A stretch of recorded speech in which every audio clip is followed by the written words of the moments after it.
So this is the Nokia 7710.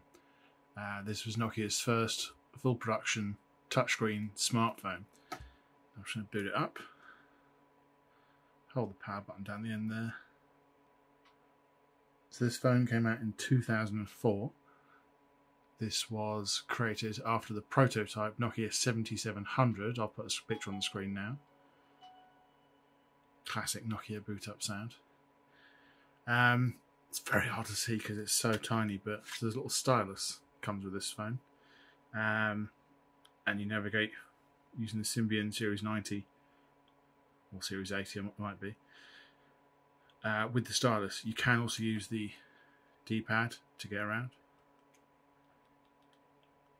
Nice clicky buttons. Typical bulletproof Nokia build quality. It doesn't squeak or creak. It's a 1 megapixel camera on the back. You've got your call, answer and end buttons there, as well as the voice assistant button. The Nokia pop port with the small pin power charger, so you connect accessories to this, like headphones and data cables. The power button there, and the stylus just tucks away neatly. It's flush as well. Let's have a look at the menu.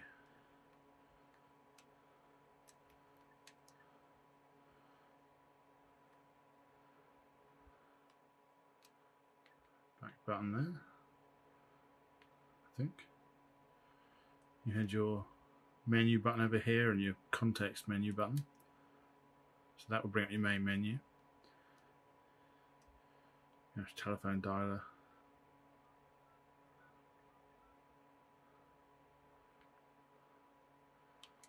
You press the little context menu button here and the menu comes up depending on what setting you're in.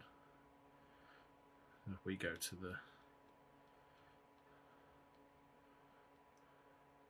device manager, you can press the context button there and see configuration, profile, display. So this was quite advanced for the time. This was the first, this is 2004. This is a good 3 years or so before the first iPhone. Resistive touchscreen, so it's pressure sensitive, so there's no multi-touch, there's no sort of glass filling capacitive. It is just only responds when you actually press down on the screen quite firmly, hence the stylus is the idea. Just only responds really when you press firmly down on the screen, which is why the stylus is the preferred input method really. Full quality keyboard as well, although I think you could use T9 predictive text as well. So these are quite rare now. It's quite basic as well. It had Bluetooth, didn't have Wi-Fi. I think it supported Edge over 2G. It's got 90 meg of internal memory. It's got MMC removable storage as well. I'll just lock the keys. Put a passcode in. Yeah. 1, 2, 3, 4, 5.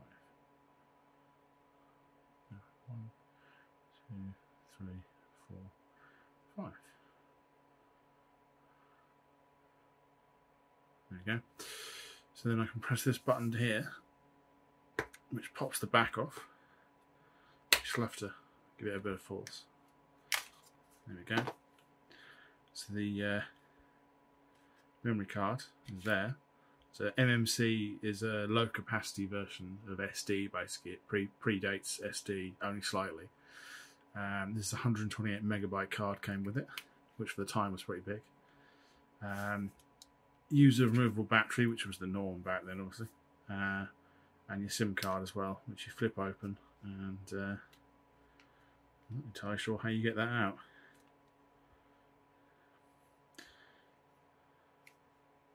You have to slide something like your fingernail or possibly the stylus actually.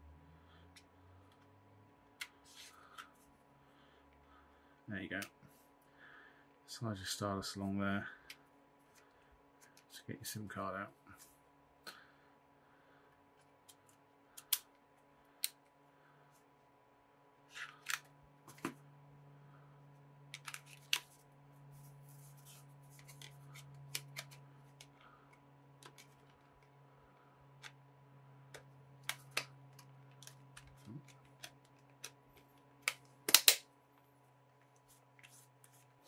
So the resolution of the screen is 640 by 320, 16-bit color depth.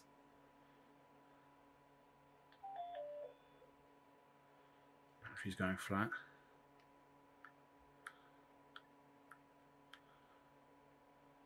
Code accepted. So there's no like desktop or wallpaper or home screen. This is your home screen is your menu, your main menu. It's called the desk.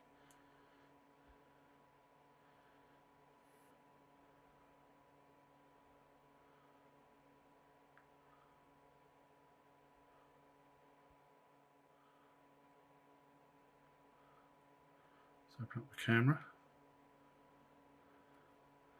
Put the stylus there so we can see it. So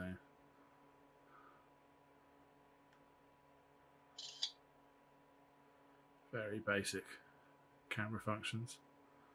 Save that. You can also switch to video over here. Even more basic video. You see it's tiny. Record that.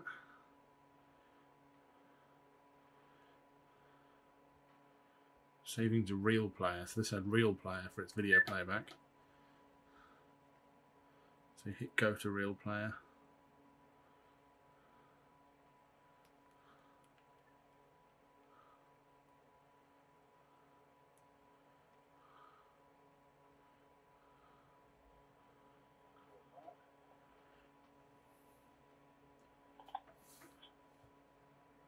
That's your video player.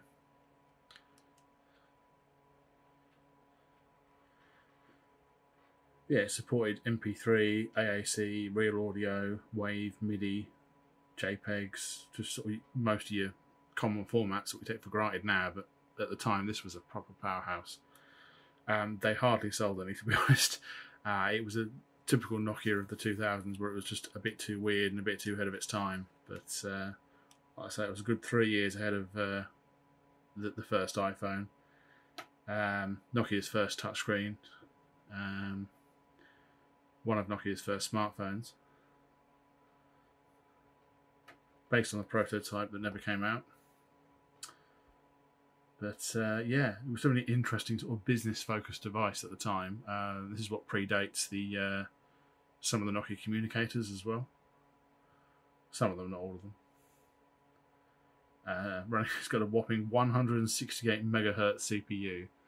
So to put things into perspective. But the battery would still last up to 342 hours. So take that, iPhone. Also supported HTML web pages with Flash 6.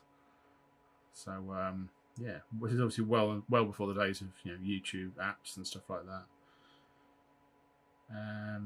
But yeah, that is the Nokia 7710.